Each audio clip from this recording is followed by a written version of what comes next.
जयपुर नाम का एक गांव हुआ करता था। उस गांव में ज्यादा लोग नहीं रहते थे। उस गांव में एक गर्भवती विधवा औरत रहती थी। उस औरत का नाम कमला था। कमला अपने घर में अकेली रहती थी। उसके पति की सारी जायदाद उसके नाम हो गई थी, पर सभी गांव वाले उस औरत को मनहूस औरत समझा करते थे और सभी उससे नफरत किया करते थे। एक बार कमला राशन की दुकान पर खाने का सामान खरीदने जाती है। भैया जी, जरा 1 किलो दाल चावल देना। अरे हाय हाय हाय हाय हाय हाय, अरे मनहूस औरत, मेरी दुकान में अपशुगन करवाने आ गई क्या? है? चल जा यहाँ से, मैं कुछ नहीं देने वाला हूँ तुझे।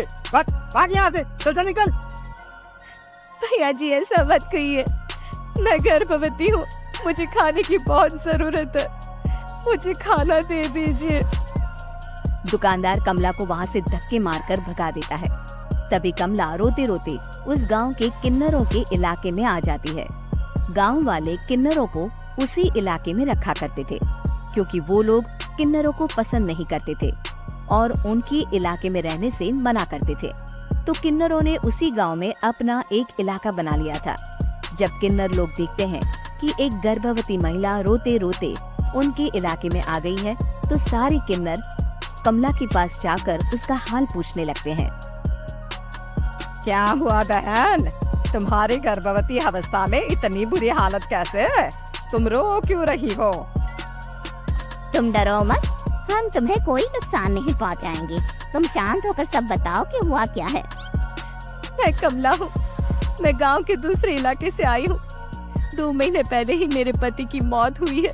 मुझे गांव के लोग मनहूस मानते हैं, क्योंकि मैं विधवा हूँ और गर्भवती भी। वहाँ के लोग मुझे खाने के लिए कुछ बेचने के लिए भी तैयार नहीं, जिससे मेरा गुजारा नहीं हो रहा था। कोई बात नहीं कमला, हम तुम्हारा ख्याल रखेंगे। किन्नर लोग कमला को एक खाली घर में रहने के लिए जगह दे देते हैं और उसकी देखभाल भी करते हैं। कुछ ही महीने बाद कमला अपने बच्चे को जन्म देती है, पर अफसोस, कमला बच्चे को जन्म देते ही अपनी जान गंवा देती है। जब सब किन्नर बच्चे को देखते हैं तो बहुत खुश हो जाते हैं, क्योंकि वो बच्चा भी किन्नर ही था। कमला ने एक किन्नर बच्चे को जन्म दिया था। अब इस बच्चे की देखभाल कौन करेगा? हम तो इस बच्चे को गांव के दूसरे इलाके में भी नहीं भेज सकते।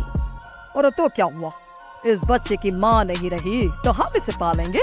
अब ये हमारे इलाके में रहेगा, हमारे साथ रहेगा। फिर वो किन्नर उस किन्नर बच्चे को गोद ले लेते हैं, उसका नामकरण कराते हैं। उस किन्नर बच्चे का नाम शक्ति रखा जाता है। देखते ही देखते शक्ति बड़ी होने लगती है। उसके रंग रूप बहुत सुंदर थे।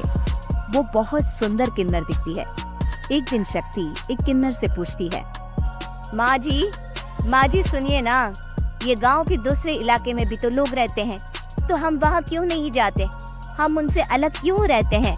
शक्ति, क्योंकि वो लोग हमारे जैसे नहीं, वो लोग हमें पसंद नहीं करते, इसीलिए हम उनसे अलग रहते हैं। क्यों? वो हमें क्यों पसंद नहीं करते? मुझे एक बार उस इलाके में जाना है, मैं एक बार वहाँ जाकर घूम कर आऊँ। शक्ति, खबरदार, जो तू उस इलाके में कभी भी गई तो अपनी जान नहीं गंवाना चाहती तो उस इलाके में कभी कदम भी नहीं रखेगी, समझी? इतना कहकर वो किन्नर वहाँ से चली जाती है। शक्ति उस किन्नर की बात सुनकर बहुत रोती है। माँ जी, ऐसा कैसे कह सकती है? उन्होंने इतनी सी बात के लिए मुझे इतना डांटा। अब तो मैं उस इलाके में जरूर जाऊंगी। फिर एक दिन शक्ति गांव के दूसरे इलाके में चुपके से जाती है। ये लोग तो हमारे जैसे ही इंसान हैं, तो ये हमसे नफरत क्यों करते हैं? जब शक्ति उस इलाके में पहुंचती है तो गांव के सारे आदमी उसके रूप से मोहित हो जाते हैं। वो लोग ये अंदाजा नहीं लगा पाते कि वो किन्नर है। शक्ति की सुंदरता देखकर सारे गांव वाले उसकी तारीफ करने लगते हैं। तभी गांव का चक्कर लगाने गांव के जमींदार का बेटा हर्ष वहां पहुंचता है। हर्ष भी दिखने में बहुत सुंदर होता है। जब हर्ष ने शक्ति को देखा तो वो भी उससे मोहित हो गया, और जब शक्ति की नजर हर्ष पर पड़ी तो वो हर्ष को देखकर मोहित हो गई। आपको पहले कभी इस गांव में देखा नहीं। इस गांव में आप नए हैं क्या? जी नहीं, वो मैं बस। तभी शक्ति बोलते बोलते रुक जाती है और मन में सोचने लगती है, अगर मैंने इनको बता दिया कि मैं दूसरे इलाके से आई हूँ तो वो समझ जाएंगे कि मैं किन्नर हूँ, इसलिए मुझे इनसे झूठ ही बोलना पड़ेगा। शक्ति हर्ष को कहती है, जी हाँ, मैं इस गांव में नई आई हूँ, यहाँ अकेली रहती हूँ। वैसे आप कौन है? आप भी इसी गांव में रहते हैं? जी हाँ, मैं इस गांव के जमींदार का बेटा हूँ। आपको किसी भी चीज की जरूरत पड़े तो आप मुझे बता देना, मुझे अच्छा लगेगा। ऐसे ही शक्ति और हर्ष एक दूसरे से रोज मिलने लगते। वो दोनों अपने प्यार का इजहार करने एक दूसरे से मिलने जाते हैं।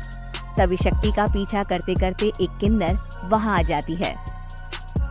शक्ति, शक्ति, मैं तुमसे बहुत प्यार करता हूँ। मैं तुमसे शादी करना चाहता हूँ। क्या तुम मुझसे शादी करोगी? हाँ हर्ष, मैं तुमसे शादी करूंगी, पर मैं तुमको अपने बारे में एक सच्चाई बताना चाहती हूँ जो मैंने तुमसे छुपा कर रखी है। तभी उनके बीच में ही वो किन्नर आ जाती है। शक्ति, तेरी हिम्मत कैसे हुई ऐसा करने की? वो किन्नर शक्ति को खींचकर गांव के जमींदार के पास ले जाती है। हर्ष भी वहां शक्ति को बचाने के लिए पहुंच जाता है। जमींदार शक्ति और हर्ष के प्यार के बारे में सुनकर गुस्से में आ जाता है और शक्ति को गांव के बाहर निकालने की सजा देता है। शक्ति ये बात सहन नहीं कर पाती और कुएं में कूदकर अपनी जान दे देती है। जमींदार हर्ष की शादी गांव की एक लड़की से करवा देता है, पर हर्ष इस शादी से खुश नहीं होता। शक्ति अपना बदला लेने के लिए मरने के बाद किन्नर चुड़ैल बन जाती है। अब मैं इन गाँव वालों को नहीं छोड़ूंगी, अब इनसे मैं अपने प्यार का बदला लूंगी। किन्नर चुड़ैल गांव वालों को परेशान करना शुरू कर देती है। एक बार वो रात को गांव के खेतों में पहुंच जाती है और वहां आग लगा देती है। सारी फसल जल के राख हो जाती है। जब एक आदमी रात को उठकर देखता है कि खेत में आग लग गई है तो वो वहां पहुंच जाता है। वो देखता है कि खेतों के बीचों बीच एक किन्नर चुड़ैल खड़ी है और वहां खड़े होकर ताली बजा रही है। गांव वाला किन्नर चुड़ैल को देखकर बेहोश हो जाता है। जब सुबह उस आदमी को होश आता है तो वो सीधा जमींदार के पास जाता है। अरे जमींदार साहब, अरे वो किन्नर चुड़ैल ने मेरी सारी फसल जला दी। अब मैं क्या करूंगा? क्या होगा मेरा? जमींदार चुड़ैल किन्नर का नाम सुनते ही सब कुछ समझ जाता है। अब वो बहुत डर जाता है। उसी रात को जब जमींदार डर के मारे अपने कमरे में सो नहीं पाता, तभी वहां अचानक से किन्नर चुड़ैल आ जाती है। किन्नर चुड़ैल जोर जोर से जमींदार के आगे खड़ी होकर हंसने लगती है और ताली बजाने लगती है। जमींदार उस डरावनी किन्नर चुड़ैल को देखकर बहुत डर जाता है। तूने मेरे साथ बहुत बुरा किया, अब मैं तुझे जान से मार दूंगी। नहीं नहीं नहीं नहीं, नहीं। मुझे माफ कर दो, मुझे मत मारो। मैं कभी ऐसा दोबारा नहीं करूंगा। अब तुम जो बोलोगी वही मैं करूंगा। ठीक है, मैं चाहती हूँ कि किन्नर इलाका गांव के इलाके से जुड़े और गांव का कोई भी आदमी किन्नर समाज से द्वेष न करे, उससे नफरत न करे, नहीं तो मैं सारे गांव को मार दूंगी। और तुम गांव में एक नया कानून बनाओ कि अगर किसी ने भी किन्नर समाज को हानि पहुंचाने की कोशिश भी करी या इनसे भेदभाव करने की भी कोशिश करी तो उनको कड़ी से कड़ी सजा मिलेगी। हाँ हाँ हाँ हाँ, मैं ऐसा ही करूंगा। तुम जो बोलोगी वो मैं करूंगा, पर मुझे जाने दो प्लीज। तब वो किन्नर चुड़ैल वहां से चली जाती है। गांव का जमींदार किन्नर चुड़ैल का कहा मानते हुए दोनों इलाकों को एक कर देता है और नया कानून भी लागू कर देता है। तब से वहां किन्नर समाज और बाकी गांव वाले शांतिपूर्वक रहने लगते हैं।